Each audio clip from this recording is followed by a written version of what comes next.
today we're going to be looking at more with graphing functions. So graphing functions day 2, and this is going to be page 64. So your title page on the left, and then the other page on the right. Okay, so taking a look at this today is going to feel very similar. We're doing the exact same idea. We're still plugging and chugging, but sometimes we have to be a little bit more careful with the values we pick. So like I said yesterday, we can pick anything that we want to pick. Okay, maybe not wise to pick 500 when we're doing a 10 by 10 grid, but we really can pick any number that we want to pick. The key is that sometimes when we pick odd numbers, it leads us to problems that we can't graph precisely, which means if we are given a 10 by 10 grid and we are counting by ones, that means we aren't going to be able to plot any fractions. So we don't want to have any fractions being input. We definitely don't want it as an X value, but we definitely also don't want to be getting it as an output value. So if we look at this first problem and we just go by the rules we did yesterday and we plug in -1, 0, and 1, right? 1/2 times 1 is still 1/2. So 1/2 minus 4, we're gonna get a fraction output. So we need to be a little bit more careful about the input and output values that we pick.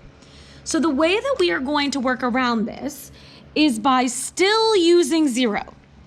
0 is still going to go in the middle. Why? Because 0 always gets rid of a fraction if we're multiplying by it. So if I take 1/2 times 0, right, that's 0. 0 minus 4 is a -4. Okay, then the next thing that we are going to pick is the denominator. Remember, the denominator is the bottom of the fraction. So we're going to pick the denominator. Okay, so that's 2. So if I take 1/2 times 2, well, 1/2 times 2 is 1. That got rid of the fraction. 1 minus 4 gives us a -3. Then we want to pick any multiple of the denominator, but it's nice and easy if we just do the negative of that. So we're going to do the negative of the denominator. So 2 and -2. So we'll do 1/2 times -2, which will give us -1, and -1 minus 4 will give us a -5. All right, and so now we can plot -2, -5, 0, -4,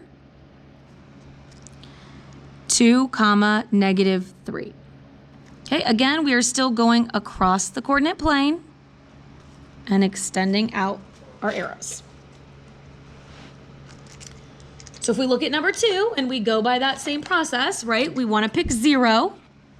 We want to pick the denominator, which is 3, right, the bottom of the fraction, and the negative of that. So if I go to plug these in, right, this will say -3 divided by 3 minus 1. So -3 divided by 3 is -1. -1 minus 1 is -2. That's a 0 minus 1, which is a -1. It's a 1, and a 1 minus 1 is a 0. So no fractions, so I'm safe. Okay, so I'm going to plot -3, -2, 0, -1,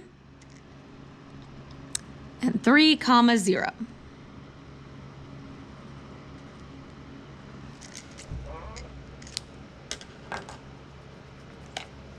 Our last one isn't solved for y, so we're going to need to solve this for y. We'll do that by dividing by the -3.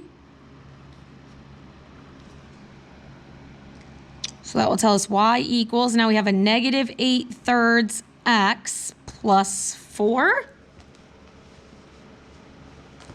Okay, so we're going to start the same way. So we know we want to pick 0, 3, and -3. So let's see what happens here. So let's plug in 0. That one's for sure the easy one to do. That's going to give us a 4. Okay, if I plug in the 3, numerator and denominator sort of cancel there, so that leaves us with a -8 plus 4. Okay, so that will give us a -4. And if I plug in the negative 3,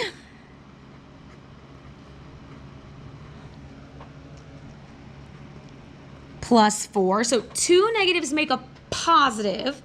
So I have a positive 8 plus 4, which gives us a 12.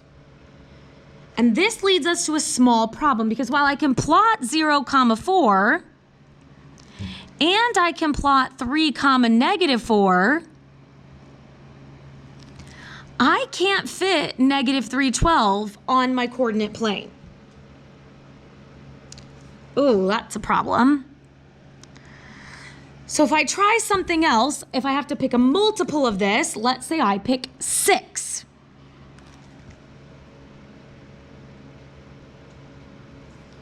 Okay, so I could say negative 8 thirds times 6 plus 4. Oof. That's not super good either. It gives me a negative 12. So, right, sometimes we run into this idea where we can't fit all 3 points on the coordinate plane. If you can't fit 1 point, so if you have 2 on here and your third one doesn't fit, try another one. If you can't fit any more, you just have to go with what you have. 2 points is enough to make a line, just not enough for us to check and make sure we're correct. Okay, then if we look over here, we'll definitely notice that these look different. So now we have some changes in exponent. Exponent of 2, exponent of 3. Okay, there's also not a table here because we don't know necessarily input values. And here is the deal. This concept that we are learning is important because it works for everything. Which means if you get to a function and you have no idea what the graph is going to look like, you can always fall back on making a table and plugging in some points. Now, I'm making a really big table because I don't know how many points I'm gonna need to figure out what this looks like. So I'm just gonna start plugging in some values. Okay, so if I plug in 0, 0 squared gives me 0. If I plug in 1, 1 squared gives me 1. 2 squared gives me 4. 3 squared gives me 9. I'm already almost at the top of my coordinate plane. So let's see if I start plotting these.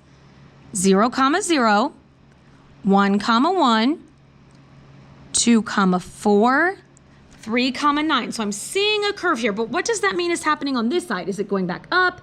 Is it going back down? Is it waving over here? I don't know. I need to try out some negative x values to see what that looks like. So how about I try negative 1? Now again, we've talked about this with our function notation. When we plug in that negative 1, we have to put in parentheses.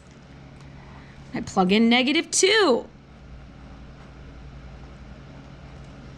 Okay, so negative 1, 1. Oh, this looks like it's going to turn back up. And that's exactly what it does. Okay, so there's not an answer. My students often ask, how many points do I need to plug in? Oof. You just need to do enough until you see exactly what is happening with that graph.